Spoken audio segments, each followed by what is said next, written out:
All right, everyone, something fun here. One of the great ways to study history is by reading books and novels, historical fiction, or even nonfiction, of course. And so, what I decided to do is make kind of a quick list of kind of my top five favorite historical based books, and it was incredibly hard to pick five.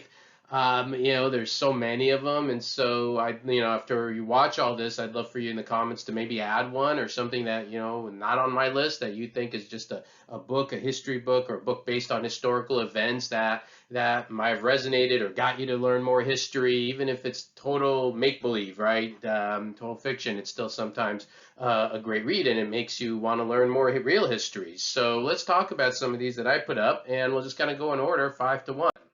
So number five, great book called Unbroken, and you can see the author there. It's based on a real story of an American who was a track runner, and he, ended up getting involved in World War II and the Pacific Front. The story is, he gets shot down and he has to survive, and then he gets put in a Japanese camp, and just how he survived all of that and still, had this sense of forgiveness about him too. It's a really powerful story. There's a movie as well. I actually read the book, then saw the movie. I definitely preferred the book. So that's one that I've always really liked, is Unbroken.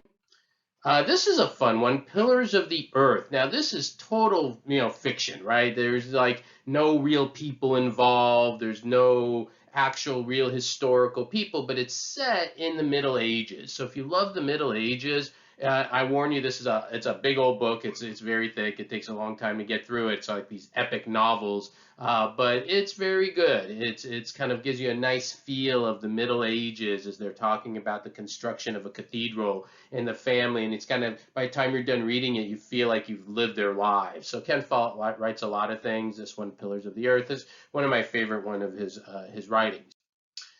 This is a good one. This is an emotional tearjerker, just so you warn. A Thousand Splendid Suns.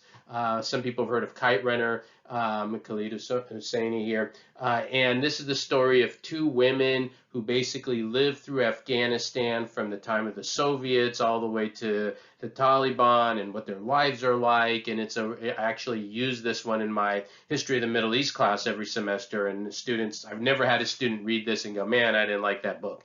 Every single student who's ever read this is like, wow, this is an amazing, amazing story. It is an emotional roller coaster ride of a story, but it's a good way to learn about the history of Afghanistan through these two fictional female characters. So that's a really good story. Number two, 1984, George Orwell. This is a classic, of course. This is, of all the ones on my list, probably the ones that everyone's heard of before. A lot of these others on my list may not be as familiar. But this is, of course, all about a totalitarian regime, and, 2 + 2 = 5. And if you've never read 1984, everyone should read that book at some point. Of course, he also writes Animal Farm, which is good as well. And if you don't know what Animal Farm is about, I suggest first studying a little bit about the era of Stalin and Trotsky and all that, then read Animal Farm. It makes a lot more sense. But this is just an excellent book, really outlining what, the dangers of a totalitarian regime really are, and what happens when you have too much of an authoritarian society. And then my number one favorite book of all time that's kind of historically based is Man's Search for Meaning by Viktor Frankl. This is a powerful story. Now, Viktor Frankl, again, this is actually very specifically a real story. It's a story of a man who has survived the Holocaust. Viktor Frankl, he was a psychologist, and he wrote this story, from terms of the Holocaust, but from a psychological standpoint, and, how people reacted in the stories he describes. One in particular is of, one time he describes this guy who's having a nightmare, and he's like, do I wake him up? Because if I wake him up, the world he's living in is worse than the nightmare he's going through. He also talks about ideas in there, like you can't control what happens in your life, only how you react to the things that happen. So very powerful, kind of life-changing book. So those are my top five. There's so many more. There's like Farewell to Manzanar. That's a really good one. Timeline is a fun book. It's total sci-fi, but it's set in during the Hundred Years' War. But it's a fun book. There's an author named Philippa Gregory, does a lot of stuff about the Tudor period, historical fiction. So anyways, those are my top five. There's a ton of others out there. So if you have one that you really like or you enjoy, please put it in the comments. And maybe more people read these and will be inspired to find some of these books and read them and learn more about history that way.